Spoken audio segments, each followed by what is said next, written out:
Hi everyone, this is Tuesday tutorial. Today I'm going to show you how to make your own stencils.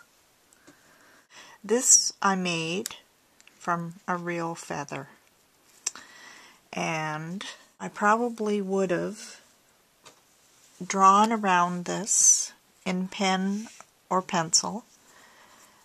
Keep the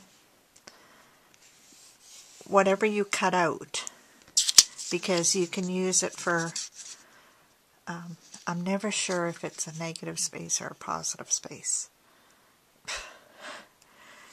That escapes me all the time. Anyway, the one that I want to do for this time is, I've already used this image on a postcard the other day for a line drawing with the sewing machine. I collect all kinds of plastic, and so I will tape this down. Great, out of tape. Very tricky to draw around the camera tripod. Okay, so this is not going to be pointed like in the cutout.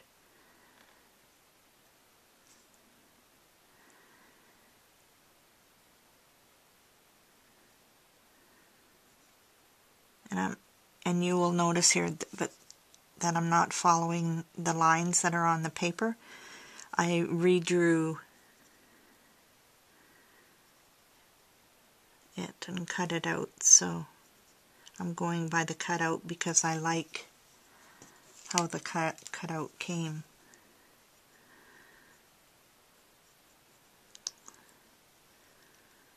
Okay. Just make sure that you have the lines drawn. Okay, I did almost a whole video session off the camera because I had the tripod between my arms so that you could see. So, sorry, this is a different direction, but this is the only way so that I know that I'm on screen. I've already finished this one,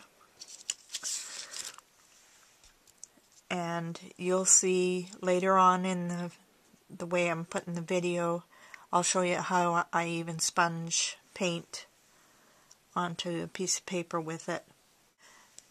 My wonderful friend Sharon sent me these chipboard pieces she had cut out, probably with her die machine. I don't have a die machine. If you had a die machine, that's another way to make stencils. So what I did was I drew them out onto a piece of paper, and I'm going to do the bird one first. Okay.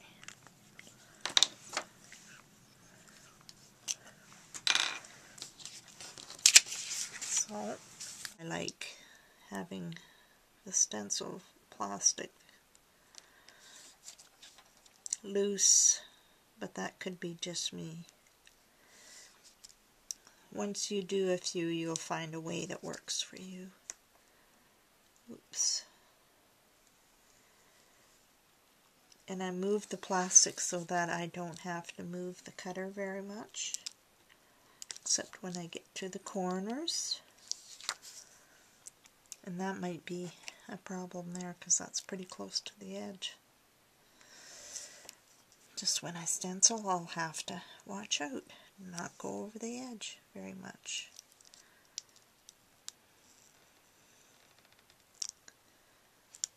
Okay.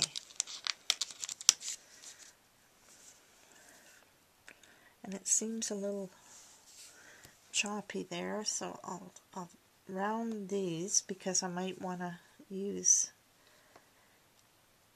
these parts.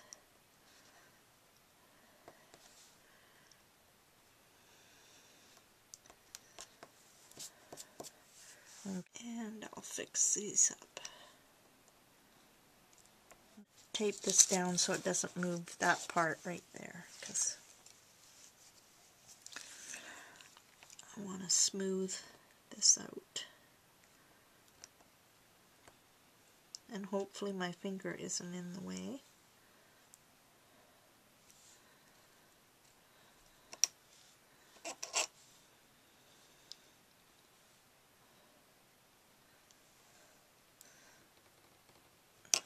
Okay, that's a little better. Another piece of paper.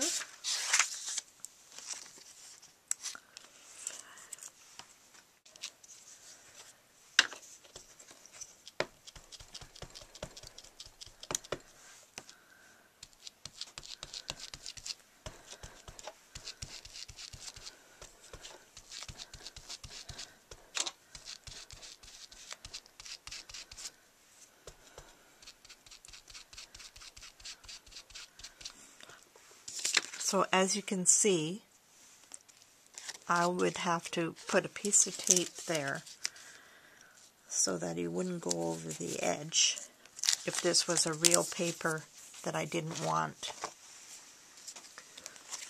Actually, I could probably tape that right now so that I wouldn't have to ever worry about that. What you can use with you can see the darkness there. That's from the ink pen.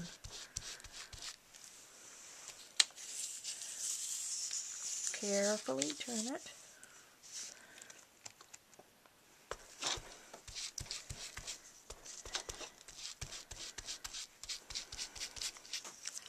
And there you go. I also use, and these are like thick magazine covers. I did a journal page once. I wanted a head. I think this was the back page of some magazine, Style at Home magazine. And I like the head shape. So I cut it out and I used, I'm sorry for hitting the, this is where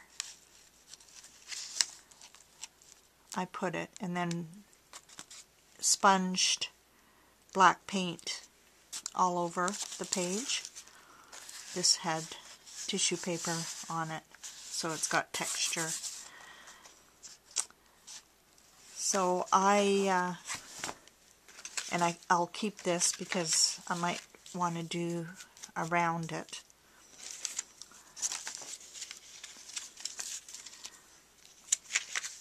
And I keep them in page protectors.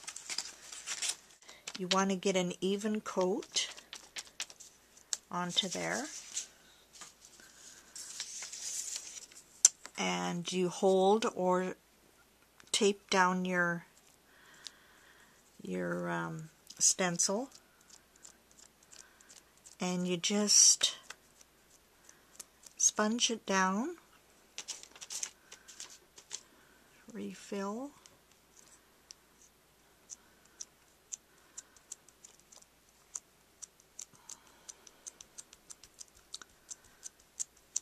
and you can go darker if you want. Some spots may not be as dark as you want. And there are stencil brushes out there, but there you go. And so then I would just wash the paint off of there. You could wipe this off with a baby wipe. I don't worry about it. I hope that this will give you an idea of making your own stencils and what you can use. If you have any questions, let me know. As I said, I'm not an expert. I just like making my own if I can, so I can spend my money on stuff like paint and other things that I can't make myself. Okay, have a great week.